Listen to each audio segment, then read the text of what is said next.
نحمدہ و نصلی و نسلم علی رسولہ الکریم، اما بعد فاعوذ باللہ من الشیطان الرجیم، بسم اللہ الرحمن الرحیم، الصلاۃ والسلام علیک یا سیدی یا رسول اللہ وعلی آلک و اصحابک یا سیدی یا حبیب اللہ۔ آج کا عنوان گفتگو ہے رسول خدا صلی اللہ علیہ وسلم کی ولادت باسعادت کے وقت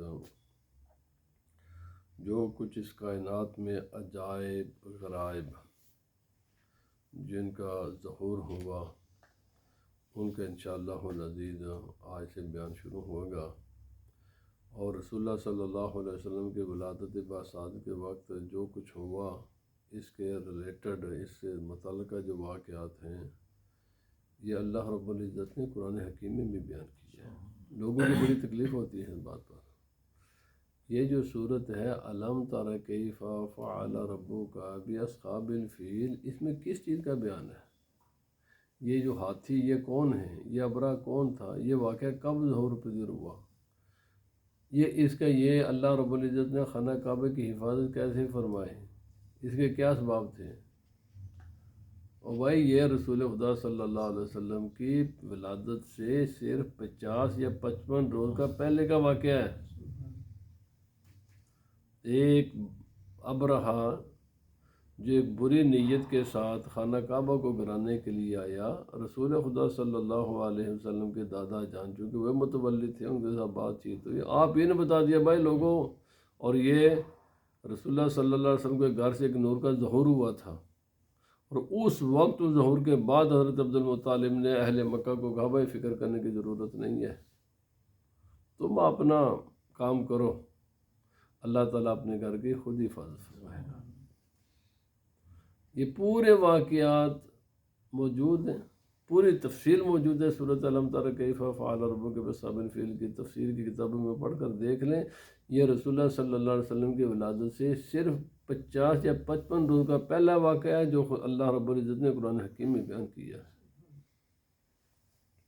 پھر علم یجد کا ربو کا، علم یجد کا یتیمن فآوا، یہ کس کو بیان کیا ہے؟ یہ 2 مہینے رسول خدا صلی اللہ علیہ وسلم کے حمل مبارک کو تھے کہ یہ اس واقعے کی طرف اشارہ ہے۔ فرمایا کیا آپ یتیم نہیں ہو گئے تھے؟ اچھا، رسول اللہ صلی اللہ علیہ وسلم کے والد ماجد کا وصال کب ہوا؟ جب رسول اللہ صلی اللہ علیہ وسلم کے حمل مبارک کو، مختلف روایات ہیں، بہرحال اصح روایت یہی ہے کہ 2 مہینے تھے۔ یہ نبی پاک صلی اللہ علیہ وسلم کے ان واقعات کو اللہ پاک نے قرآن حکیم میں بیان نہیں کیا؟ اچھا، علم نشرح لک صدرک جو ابھی میں نے قرآن پر، بھائی اس میں یہ کئی مرتبہ ہوا ہے، انشراح صدر یہ کم از کم 4 مرتبہ ہوا ہے، ویسے تو اس میں یہ 1 مرتبہ کا واقعہ نہیں، ان میں سے ایک بچپن کا واقعہ بھی ہے، یہ خدا تعالیٰ نے قرآن پاک میں بیان نہیں کیا۔ عجیب عجیب محسوس ہوتا ہے جب یہ لوگ، اچھا پھر جن کو یہ مانتے ہیں نا، میں اس بھی ایک بڑی بات کرتا ہوں، جن کو یہ مانتے ہیں نا، یہ جو جتنے میلاد النبی کے موقع پر جن کو بڑی تکلیف ہوتی ہے، ان کو اپنوں کی کتابوں کا بھی پتہ نہیں ہے۔ ان سے پوچھیں یہ نشر الطیب جو کتاب اشرف علی تھانوی صاحب نے لکھی ہے، یہ کس موضوع پر ہے، اور اس میں روایات کہاں سے لے کر آئے ہیں اور کیا روایتیں لے کر آئے ہیں؟ اسی لیے میں نے کہا بھائی آپ بھی تو آپ کہتے ہیں جی نہیں ہے، تو چلو آپ اپنے انداز سے منائیں، پھر جو ہم بیان کرتے ہیں اس کے علاوہ کوئی روایت لے کر آؤ نا بھائی، اس کے علاوہ کوئی علمی چیزیں ہیں تمہارے پاس لے آؤ، ہم بھی دیکھ لیں گے، ہم پھر چلو اگر وہ ہمیں تو کوئی معاملہ نہیں، جو بھی رسول اللہ صلی اللہ علیہ وسلم کی عظمت و شان کو بیان کرے گا ہمارے لیے، ہمیں تو اس کے لیے خوشی کا معاملہ ہے، مسرت ہوگی۔ بھائی روکو نہ، کرو کرو، ہمارے انداز سے نہ کرو، اپنے انداز سے کرو۔ تمہاری مسجد میں یہ پروگرام نظر آنے چاہیے۔ میلاد النبی کے نام سے چڑ ہے نا، نہ لگاؤ میلاد النبی کا نام، سیرت النبی کے نام اسی کے نام کے ساتھ کرو نا۔ اچھا دوسرا طبقہ ہے جو اپنے آپ کو غیر مقلد محدث، اور بھائی تم بھی اپنے بزرگوں کی کتابوں کو پڑھو، لاؤ تمہارے بزرگوں نے بھی اسی موضوع پر کتابیں لکھی ہوئی ہیں، میرے پاس موجود ہے۔ اور پوچھ بھائی ہماری کتابیں نہ پڑھو، اپنے بزرگوں کی کتابیں تو پڑھ کر سناؤ اپنے عوام کو۔ جو تمہارے بزرگوں نے کتابیں لکھی ہوئی ہیں رسول خدا صلی اللہ علیہ وسلم کی ولادت باسعادت کے پر، ہمارے نے نہیں تمہاروں نے لکھی ہوئی ہیں، ان کو تو اپنے عوام کو سناؤ، کم از کم یہ عامت الناس کے ایمان تو بچے، ایک عام آدمی کے ایمان تو بچے، کیونکہ ان کے زہریلے اس پراپیگنڈے نے عوام تو عالم تو تفصیلات کو شاید ممکن ہے سمجھ بھی لے، عامت الناس نہیں سمجھتے ان باتوں کو، وہ کہتے جو ہمارا مولوی کہتے اسی لیے انہی کے لوگوں نے لکھا ہے، میرے پاس کتاب موجود ہے، یہ کتاب میرے پاس موجود ہے، انہی کے لوگوں نے لکھا اپنے ہی لوگوں کے بارے میں۔ یہ زیادہ سے زیادہ بدعت کہیں گے نا، زیادہ سے زیادہ بدعت کہتے ہیں نا، یہ انہوں نے کہا تجزیہ کیا ہے کہ ہمارے علماء سے غلطی ہوئی ہے، یہ چلے تھے لوگوں کو بدعات سے بچانے کے لیے اور عوام الناس کو داخل کر دیا انہوں نے کفر میں، بچانے کے لیے کیا نکلے تھے؟ بدعت سے، نتیجہ کیا نکلا ہے؟ کفر کی شکل میں، یہی نکلنا تھا نا۔ جب تم نے ایسی باتیں کی تو اس لیے میں ابتدا میں یہ بات، اللہ کے بندو، یہ خدا تعالیٰ نے براہ راست رسول خدا صلی اللہ علیہ وسلم کے یہ تو تفصیلات ہیں نا، قرآن پاک میں تفصیل تو نہیں، جب ایک چیز موجود ہے، جب اصول موجود ہیں تو ان کی تفصیل شریعت کے خلاف نہ ہو اور اس میں کوئی کسی قسم کا، تو ان کو بیان کرتے وقت تمہیں تکلیف کیوں ہوتی ہے، ان کے سننے وقت تکلیف کیوں ہوتی ہے، اپنے عوام کو روکتے ہیں، کم از کم بتاؤ وَمَّا بِنِعْمَةِ رَبِّكَ فَحَدِّثْ، میرے رب کا فرمان ہے اللہ کی نعمتوں کو بیان کیا کرو۔ اگر سمجھتے ہو کہ رسول خدا صلی اللہ علیہ وسلم کی آمد، سرکار کی ولادت، یہ اللہ کی بڑی رحمت ہے، اور علماء نے کتابوں کے نام ہی رکھا نعمت الکبریٰ، بڑے بڑے محدثین نے رسول اللہ صلی اللہ علیہ وسلم کی ولادت پر جب کتابیں لکھی نا تو کتابوں کا نام ہی یہ رکھا نعمت الکبریٰ، کسی نے یہ، اور وہ ہیں، میں آپ بارے ادھر جانا نہیں چاہتا، میں یہ بیان کروں بھائی، یہ ان میں سے ایک وہ بزرگ بھی ہیں، یہ جتنے بڑے بڑے قاری قرآن حکیم کی تلاوت کر کے دنیا کا مال اپنے جیبوں میں ڈالتے ہیں نا، علامہ جزری جنہوں نے کتاب لکھی ہے تجوید پر، بڑی مشہور کتاب ہے آپ کی، سارے قاری انہی کی کتابوں کو پڑھتے ہیں، آپ کی پوری کتاب اعراف التعریف میلاد النبی صلی اللہ علیہ وسلم کے موضوع پر ہے، اور یہ آج کے بزرگ نے آج کے 700-800 سال پہلے، میلاد النبی کو آج کا مسئلہ نہیں ہے، یہ کوئی 200 سال کا مسئلہ نہیں ہے۔ پڑھیں اخبار مکہ، کتابیں پورے تاریخ مکہ ہے، جب مکہ معظمہ کی تاریخ پڑھیں، رسول اللہ صلی اللہ علیہ وسلم کے صحابہ سے لے کر، وہ ظاہر بات ہے اہل مکہ تو کوئی، وہ رسول صلی اللہ علیہ وسلم کے زمانے سے وہ لوگ مسلم ہیں نا، اور ہر سال ربیع الاول کے موقع آج بھی وہ نہیں ہے، آج بھی، اور صرف مدینہ طیبہ میں نہیں ہے، صرف مکہ معظمہ میں نہیں ہے، پورے سعودی عرب میں بھی الحمدللہ اہل اسلام میلاد النبی صلی اللہ علیہ وسلم کا، بلکہ ان کی حکومتی کاغذات میں ذکر چھپاتے کیوں؟ جب تم اپنے اندر کے معاملات میں میلاد النبی کا سب کچھ رکھتے ہو، کنٹریکٹ جب بناتے ہو تو کہتے ہو جناب میلاد النبی کے دن اسپیشل ٹرینیں چلانی ہیں، ہماری عوام کو کوئی تکلیف نہ ہو، ہمارے یہ سارے جب معاہدے کرتے ہو کمپنیوں کے ساتھ، اس میں میلاد النبی کو رکھتے ہو اس دن کے لیے، تو عوام کیوں نہیں بتاتے؟ عامت الناس کو اس کی اطلاع کیوں نہیں دیتے؟ دفتر میں تو یہ چیزیں چھپائی ہوئی ہیں، بتاؤ نا لوگوں کو۔ رسول اللہ صلی اللہ علیہ وسلم کا میلاد ہر وہ انسان کے جسم کے دل میں رسول اللہ علیہ وسلم کا کلمہ ہے، تم نہیں نکال سکتے اس کو، کوشش کر کے دیکھ لی ہیں، چند لوگوں کو گمراہ کیا ہوگا، الحمدللہ واسٹ میجارٹی رسول اللہ صلی اللہ علیہ وسلم کی امت کی ان تمام میلاد النبی کو بڑے اہتمام، اور علماء نے اس پر بحث کی ہے. میں نے ابھی عرض کیا، میں اس پر چونکہ یہ آج کا عنوان نہیں، وہ تو چلا گیا تو پھر لمبی باتیں ہو جائیں گی. میں نے بحث نہیں کی، جلیل القدر محدثین نے بحثیں فرمائی ہیں، جن کی احادیث کی کتابیں اور جن کی تشریحات پوری امت اپنے مدارس میں پڑھاتی ہے. ان کو مدرسوں میں ان کی تشریحات پڑھائی جاتی ہیں. آپ نے بحث فرمائی ہیں علماء نے، اور فقہا نے بحثیں کی ہیں. فقہا نے اپنے فقہ کی کتابوں میں یہ لکھا ہے کہ لیلۃ القدر افضل ہے یا وہ رات افضل ہے کہ جس رات رسول اللہ صلی اللہ علیہ وسلم کی ولادت باسعادت ہوئی.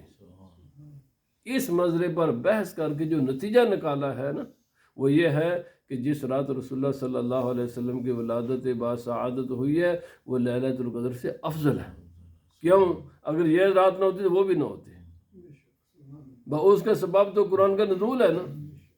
اچھا، اس میں دو ہی چیزیں ہیں. قرآن نازل ہوا، فرشتے آتے ہیں. قرآن بھی نازل ہوا رسول خدا صلی اللہ علیہ وسلم کی ولادت کے بعد، اور فرشتوں کے نزول، فرشتے ہیں نبی پاک کے امتی،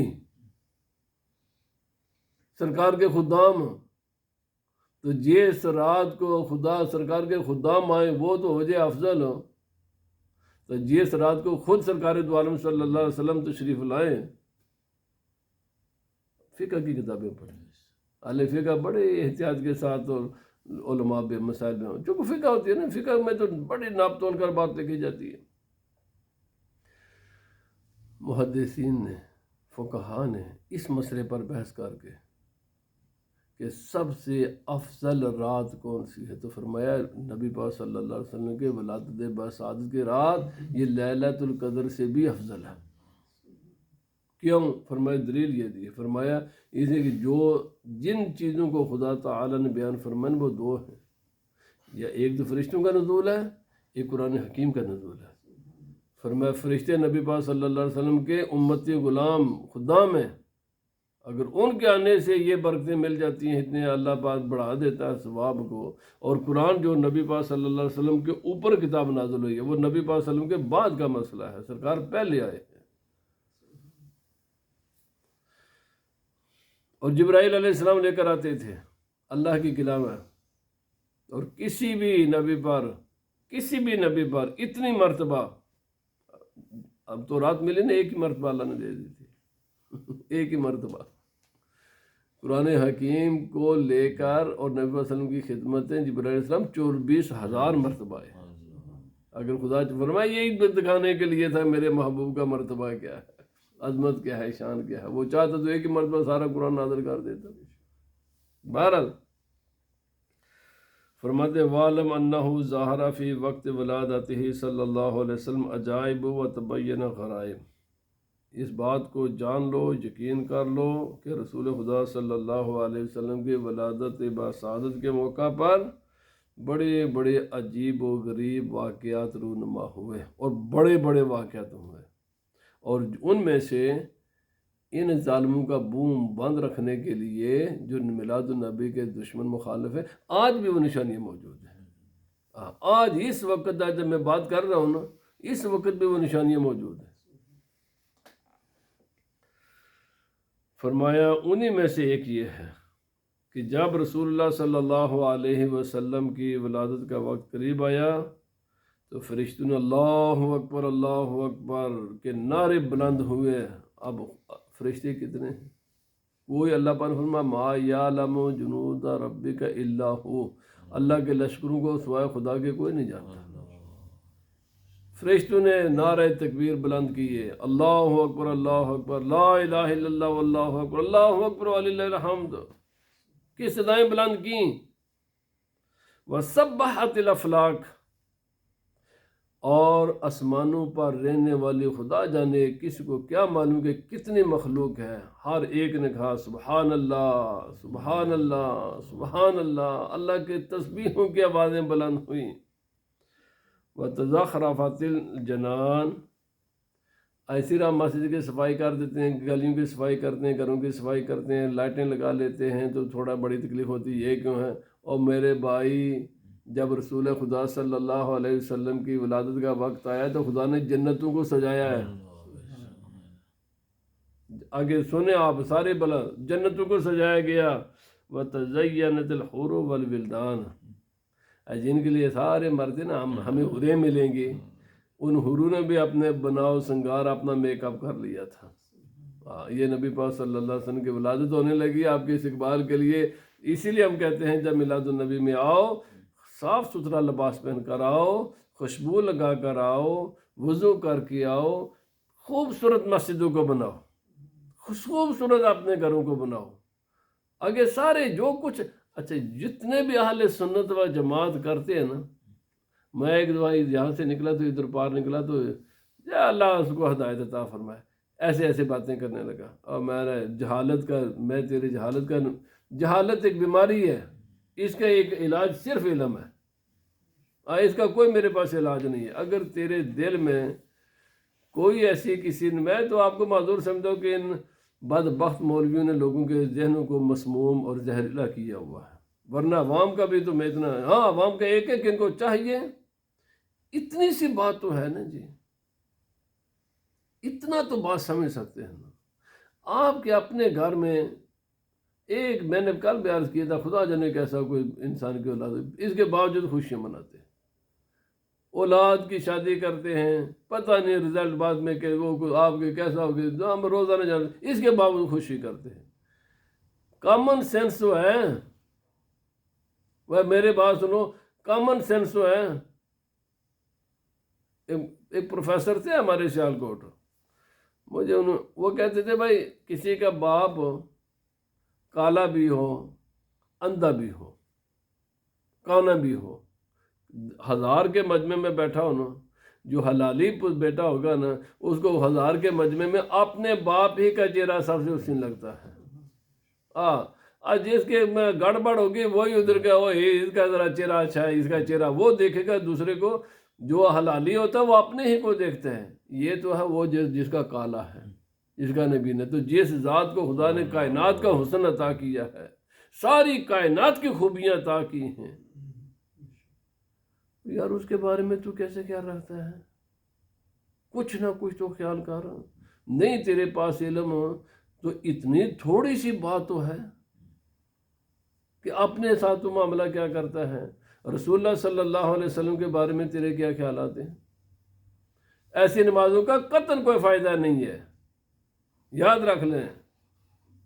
با مصطفیٰ برساں کے دی ہماؤست، گر باؤ نہ رسیدی تمام بو لہا بیست۔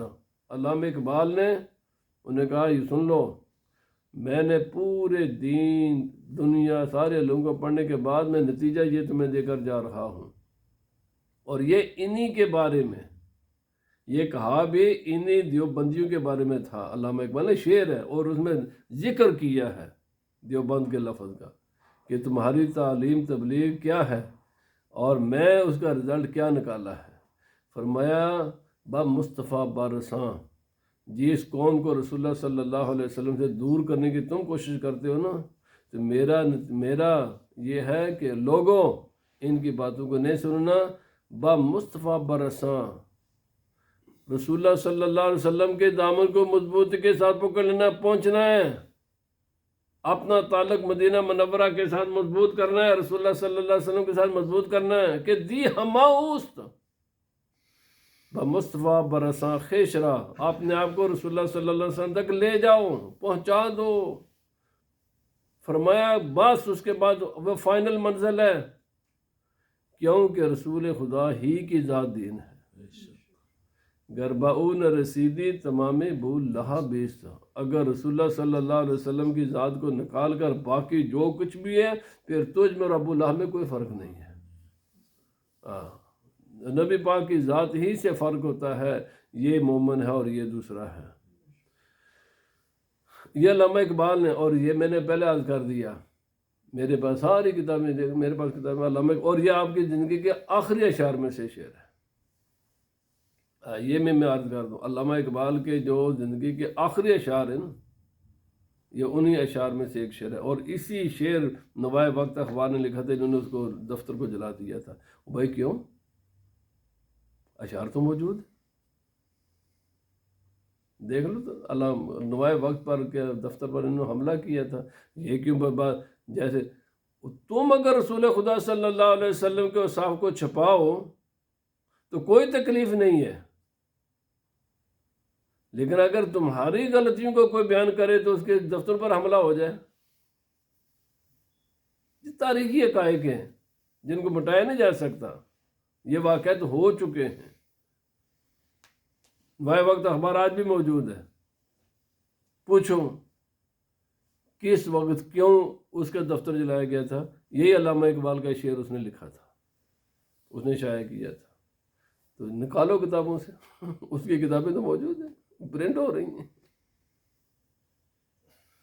بہرحال وہ وقت یار چلے جاتے ہیں۔ تو فرمایا جب حضرت سیدہ آمنہ رضی اللہ تعالی عنہا آپ پر وہ وقت آیا، آپ اکیلی تھی اپنے گھر میں، تو آپ نے کہ دل میں آیا اور آپ نے کہا کہ اے یا اللہ پاک، تو میرے ظاہر باطن کو جانتا ہے، میں اس وقت اکیلی ہوں، کوئی بھی میرے پاس خاتون نہیں ہے جو مدد کرے۔ ہر خاتون کو مدد کی ضرورت ہوتی ہے اس وقت، دنیا میں حکومتوں نے انتظامات کیے ہوئے۔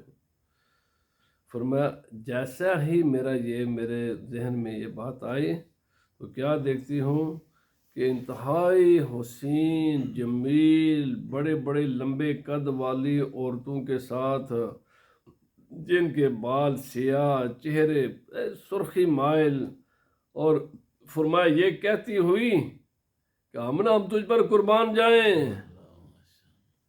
او آمنہ تجھ پر قربان جائے، تجھے کس بات کی فکر ہے، ہم تیری مدد کے لیے آئی ہیں۔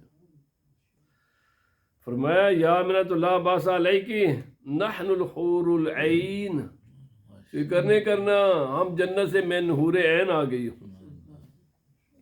ارسلنا اللہ الیکی لنتبرک بہذا المولود الذی تلدینہ فی ہذہ اللیلہ، میں فرمایا اس لیے اللہ نے ہمیں بھیجا ہے کہ جو بچہ، جو مولود تیرے گھر میں آنے لگا ہے، تاکہ اسے ہم برکت حاصل کریں۔ ہم یعنی خادم بن کر آئی ہیں، کچھ لینے کے لیے آئی ہیں۔ تو فرمایا پھر آگے صرف یہ حوریں نہیں آئیں، فرمایا صرف حوریں نہیں آئیں، خود آپ بیان فرماتے ہیں پھر آگے کیا، وہ انشاءاللہ سارے واقعات ہیں۔ فرمایا حوریں آ گئی، انتہا۔ اب جانتے ہیں بھائی جنت کی حوروں سے آگے پھر کیا ہے خوبصورتی میں۔ فرمایا فَبَيْنَمَا أَنَا كَذَلِكَ إِذْ دَخَلَ عَلَيَّ طَائِرٌ نَسِيمٌ، ایک بہت بڑا پرندہ آ گیا، اس کے ہاتھ میں ایک پیالہ تھا جو ایک ایسے مشروب کے ساتھ فل تھا جو دودھ سے زیادہ سفید اور شہد سے زیادہ میٹھا اور مشک خوشبو سے زیادہ خوشبو تھی اس میں، اور اس نے مجھے پیش کیا اور مجھے کہا کہ آپ اس کو نوش فرمائیں، اور پھر میں نے نوش کیا تو فرمایا اور کریں، پھر اور کریں، اور پھر اس نے فرشتے نے اس پرندے کی شکل میں آنے والے نے کہا کہ یا رسول اللہ صلی اللہ علیہ وسلم اب آپ تشریف لائیے۔ وہ لینے کے لیے آ گئے پرندوں کی شکل میں، حوریں آ گئی، اور فرماتے ہیں کہ جب رسول اللہ صلی اللہ علیہ وسلم کی ولادت کا وقت قریب آیا تو اللہ تعالیٰ نے فرشتوں سے فرمایا تمام آسمان کے دروازوں کو کھول دو، میرا محبوب اب آنے لگا ہے، تمام جنت کے دروازوں کو کھول دو، اور فرمایا سورج تو ویسے روشن ہے مگر آج اس کے سورج کو پہلے سے بھی زیادہ کر دو۔ دو مرچیں لگائیں تو بڑی تکلیف ہو گئی، اللہ نے تو اتنے بڑا سورج جو آلریڈی روشن ہے اس کی روشنی کو زیادہ کر دیا، پوری زمین، یعنی انہیں یہ دو مرچیں برداشت نہیں ہیں، اور اللہ رب العزت نے پوری کائنات کے جو آلریڈی روشن تھا اس کو بھی مزید روشن کر دیا۔ آدمی بل دے، میں نے کل پوچھا یہ بجلی استعمال تم بل دینا کہ میں دینا؟ بھائی تھانوں سارے ساڈے بل دی بڑی فکر ہو جاتی ہے، بجلی بڑی خرچ ہو گئی ہے، اور بھائی بجلی تو کہتے بل آ کے دیتا، جنہوں نے لئیاں وہ بل دیں گے۔ میرا کل دی بات ہے، بل آئے گا تو میں آئے گا، میرا آئے گا نا، ہم کوئی چوری کر رہے ہیں، مفت لگا رہے ہیں، دیں گے نا، اور سب کچھ انہیں کے صدقے ملا ہے نا۔ جب خدا تعالی نے سورج کی روشنی میں مزید اس کو بڑھا دیا تو آلریڈی اگر لائٹیں تو مزید لائٹیں لگا دیں جو اللہ ہی کی سنت پر عمل ہے، یہ خدا ہی کا طریقہ ہے۔ فرمایا کان قد اذن اللہ تلک سنہ لنساء دنیا یحملن ذکورا و کرامت لمحمد صلی اللہ علیہ وسلم، اور اللہ تعالیٰ نے پھر اس سال دنیا کی، چونکہ دنیا میں جہالت تھی اس وقت بھی جہالت تھی، آج بھی ہے، یہ اس لیے نہیں ہے کہ لڑکیوں کی شان کم ہے، یہ اس لیے نہیں تھی، اصل خرابی لوگوں کی طرف سے کہ لوگ چاہتے ہیں کہ ہمارے گھر بچہ ہو، تو فرمایا تاکہ اس سال کسی کو کوئی پریشانی ہو ہی نہ، کسی کے گھر میں کوئی کسی قسم کی غمی خوشی نہ، کوئی غمی ہو ہی نہ، صرف خوشیاں ہوں، اللہ پاک نے صرف بچے ہی عطا فرمائے۔ میں نے کل بھی عرض کر دیا، اللہ نے تو بچے تقسیم کیے ہیں، تمہیں تھوڑے سے چاولوں پر اور مٹھائی پر اعتراض ہو جاتا ہے، بچے میں اس سال ہوئے، اور پھر یہ کل آپ سن چکے ہیں، درختوں کے پھل، درختوں کے پتے، زمین کا سبزہ، ہریالی ہی ہریالی ہر طرف ہو گئے۔ حضرت عبداللہ بن عباس رضی اللہ تعالی عنہ کہتے ہیں کہ سیدہ آمنہ رضی اللہ تعالی عنہا نے بتایا کہ میں اپنے گھر میں اکیلی تھی، گھر میں نہ کوئی مرد تھا نہ کوئی عورت۔ حضرت عبد المطلب حضور کے زیادہ جانب سے خانہ کعبہ کے طواف فرما رہے تھے، وہ عبد المطلب فی طوافہ ہی، وہ بھی گھر پر نہیں تھے، وہ بھی طواف میں تھے۔ فسمیت وجبۃ عظیمۃ وامر عظیم حالا نے، پھر میں نے ایک آواز سنی، بڑی آواز تھی جس نے مجھے کچھ پریشان کر دیا۔ کیا دیکھتی ہوں کہ ایک سفید رنگ کا پرندہ ہے جس نے آ کر اپنا پر میرے سینے پر مارا تو وہ جتنا پریشانی تھی سب دور ہو گئے۔ اور پھر میں کیا دیکھتی ہوں کہ اس کے ہاتھ میں سفید پانی ہے، شربت ہے، مشروب ہے، اور اس نے مجھے پیش کیا تو فَأَصَابَنِي نُورٌ عَالٍ، تو پھر اس کے پینے سے ایک نور ظاہر ہوا۔ ثم رأيت نسوة كالنخل الطوال كأنهن من بنات عبد مناف، آپ کہتے ہیں میرے رشتہ دار عورتیں کوئی اس وقت میرے پاس ہوں، تو فرمایا میں نے کیا دیکھا کہ بڑے کھجور کی طرح لمبی لمبی خوبصورت بنو عبد مناف کے اپنے ہی خاندان کی عورتیں میرے پاس موجود تھیں۔ میں یہ تعجب میں پڑ گئی کہ انہیں کیسے پتہ چل گیا، میں تو اکیلی تھی، کون ان کو لے کر آ گیا ہے؟ تو فرمایا، میں نے پوچھا تم کون ہو؟ تو کہنے لگی میں حضرت آسیہ جو فرعون کی بیوی جس کو قرآن پاک میں خدا نے ذکر کیا، میں وہ ہوں، نبی پاک صلی اللہ علیہ وسلم کے استقبال کرنے کے لیے تیرے پاس آئی ہوں۔ وہ مریم ابنۃ عمران، دوسرے نے کہا میں حضرت عیسیٰ کی والدہ حضرت مریم ہوں، تیسرے نے کہا ہؤلاء من الحور العین، فرمایا یہ جو ہمارے ساتھ ہیں یہ جنتی حوریں ہیں۔ تو آپ نے فرمایا کہ پھر سبحان اللہ، فرشتے جن کے ہاتھوں میں جنتی برتن، ریشم کے کپڑے اور پرندوں کی شکل میں، اور انہوں نے آ کر پورے اس علاقے کو کور کر لیا، پردہ بنا دیا اپنے پروں کے ساتھ، چھپا لیا اس ساری جگہ کو، اور جن کی چونچیں وہ زمرد کی تھیں اور جن کے پر وہ یاقوت کے تھے۔ تو اللہ رب العزت نے فرمایا پھر میں کیا دیکھتی ہوں، جب انہوں نے سارے اس علاقے کو گھیر کر پردہ بنا دیا تو میں نے مکہ معظمہ میں بیٹھ کر مکہ مشرق اور مغرب میں کوئی کائنات کی ایسی جگہ نہیں تھی جو میرے سامنے نہیں تھی۔ آج نبی پاک صلی اللہ علیہ وسلم پر بات کرتے ہیں، آپ کی والدہ کہتے ہیں میں نے، اور یہ حدیث پاک مشکوٰۃ شریف میں بھی ہے، فرمایا مشرق و مغرب کو میں دیکھ رہی تھی، اور پھر میں نے دیکھا کہ کوئی 3 جھنڈے لے کر آئے۔ ایک جھنڈا آ کر مشرق میں گاڑا، دوسرا جھنڈا مغرب میں گاڑا، اور تیسرا جھنڈا خانہ کعبہ پر لگایا۔ اور بھائی یہ جو ہم نے جھنڈے لگائے نا، یہ اسی کی سنت ہے، یہ نہیں کہ سنتیں ہیں۔ اچھا ان میں لگانے سے تمہیں تکلیف کیا ہے؟ سوال یہ کس شریعت میں یہ خلاف ورزی ہے؟ روایتوں پر تو ہم بعد میں بات کریں گے نا جی، یہ کیا ہے، ان کی حیثیت کیا ہے، فنی حیثیت کیا ہے۔ تم بتاؤ کہ اس میں شرعاً قباحت کیا ہے؟ منیمم بات پر ہم کرتے ہیں نا، کس شرعی اصول کی خلاف ورزی ہوتی ہے؟ یہ باتیں، اچھا یہ جھنڈے فرشتے لے کر آئے تھے نا، گاڑا کہاں گیا؟ خانہ کعبہ پر۔ کہاں؟ ایک مشرق میں ایک مغرب میں۔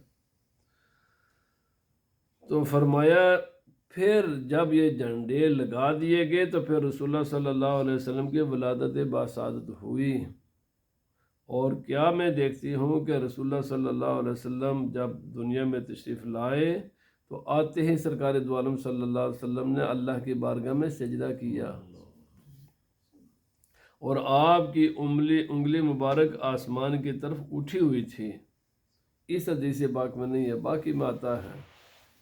فرمایا جب یہ دیکھا تو آپ فرما رہے تھے رب اللہم رب امتی امتی، اللہ کی تسبیح تحمید بیان کرنے کے بعد رسول اللہ صلی اللہ علیہ وسلم یہی اللہ کی بارگاہ میں عرض کیا کہ اللہ پاک میری امت کی بخشش کر دیں۔ کتنا بد نصیب ہے وہ امتی، کتنا بد نصیب ہے وہ امتی۔ رسول اللہ صلی اللہ علیہ وسلم آئیں، اللہ کی یاد، اللہ کی بندگی، اللہ کی تسبیح تحلیل کے بعد اپنی امتی کو یاد کریں، اور امتی رسول اللہ صلی اللہ علیہ وسلم کی میلاد کا مہینہ آ جائے تو اس کو بڑی تکلیف ہو جائے۔ یہ کتنی بد نصیبی کی بات ہے۔ ویسے بھی کامن سینس ہے، او بھائی ہم بازار سے یا سڑکوں پر گزرتے ہیں، 1 سیکنڈ کا وقفہ دیتا ہے کوئی ڈرائیور، 1 سیکنڈ ٹائم سیکریفائس کرتا ہے، اور ہم آرام کے ساتھ گزر جاتے ہیں۔ تو مجھے آج تک اچھی طرح یاد ہے، ایک مرتبہ وہ 3-4 معاملے اکٹھے تھے تو مجھے تھینک یو کہنا یاد نہ رہا، تو اس نے میرے پاس آ کر گاڑی کھڑی کی، مسئلہ کتنا ویٹ کیا اس نے، کوئی سیکنڈ سے بھی لیس کیا ہوگا، تو جو ایسے کھڑنا کہ بھائی آپ نے تھینک یو کی نہیں، میرا کیوں کیا؟ یقین کر میں آج تک یہ بات یاد ہے، کیونکہ وہ بھائی 4-5 گاڑی کو بھی بچانا ہوتا ہے، لوگوں کو بھی بچانا ہوتا ہے، سارے معاملات کرنے کے بعد اوقات نہیں بھی تو اس کو محسوس 1 سیکنڈ قربان کرے کوئی آدمی ڈرائیور دوسرے کے لیے، اور وہ توقع رکھتا ہے کہ میرا شکریہ ادا کیا جائے۔ انسان ذرا سوچ، اللہ کے محبوب صلی اللہ علیہ وسلم دنیا میں تشریف لائے، اللہ کی بندگی عبادت، اللہ کی یاد کے بعد تیرا ذکر کرے، ان کا اتنا حق بھی نہیں ہے کہ تو ان کے ولادت پر اگر کر کچھ نہیں سکتے تو اپنے منہ کو بند رکھ، یہ تو کر سکتا ہے نا۔ اگر تجھے خدا نے توفیق نہیں دی تو کسی کو گمراہ تو نہ کر۔ فرمایا پھر کیا ہوا؟ پھر یہ ہوا کہ ایک بادل آیا سفید، اور اس نے آ کر پورے اس ایریے کو کور کر دیا، اور پھر اس بادل میں سے ایک آواز آئی کہ بھائی ان کو مشرق مغرب کی طرف لے جاؤ، طواف کراؤ ساری دنیا کا، وَأَدْخِلُهُ الْبَحَارَ، فرمایا سمندروں میں بھی لے جاؤ، تاکہ کائنات کو پتہ چل جائے کہ یہ ہے مقصود کائنات، اور ان کے نام سے اسی لیے رسول اللہ صحیح حدیث پاک کے نبی سے فرمایا میرا نام محمد ہے، میرا نام احمد ہے، اور انہی میں سے ایک سرکار کا نام ماہی ہے۔ سمندر والوں کے لیے نام، یا جیسے آسمان والے کہتے ہیں سرکار کو احمد، زمین والے سرکار کو کہتے ہیں محمد، اور مچھلیاں سرکار کو کیا کہتی ہیں؟ ماہی. ماہی کا معنی ہوتا ہے مٹانے والا، چونکہ پانی مٹا دیتا نا چیزوں کو. نبی صلی اللہ علیہ وسلم فرمایا میں مٹانے والا ہوں کفر کو، شرک کو، بد اخلاقی کو، بد عقیدگی کو.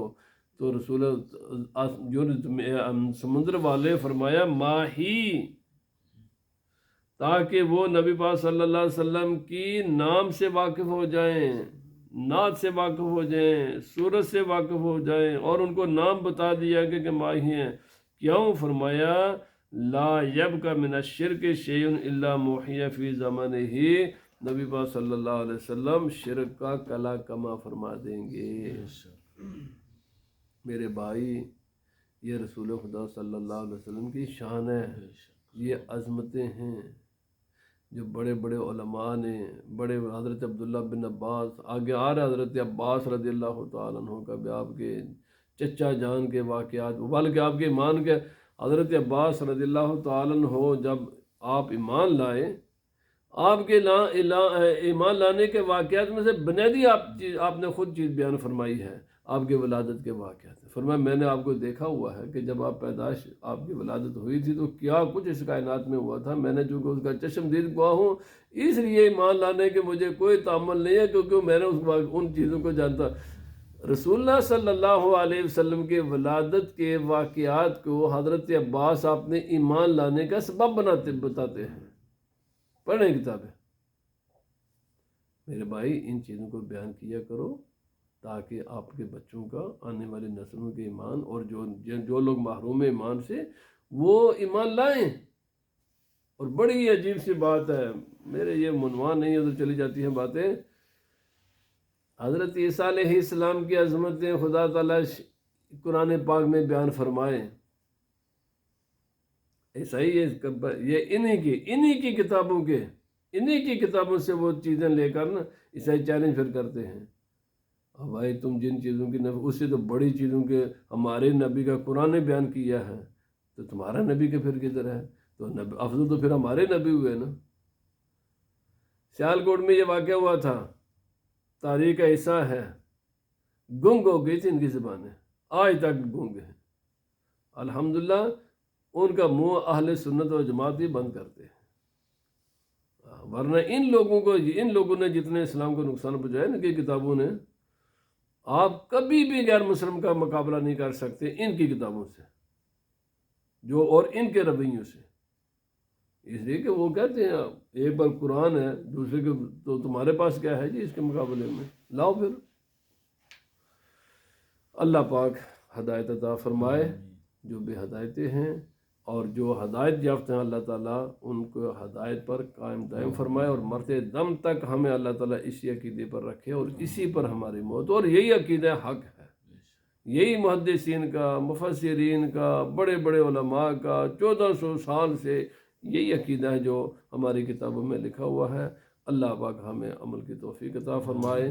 وما علینا الا البلاغ.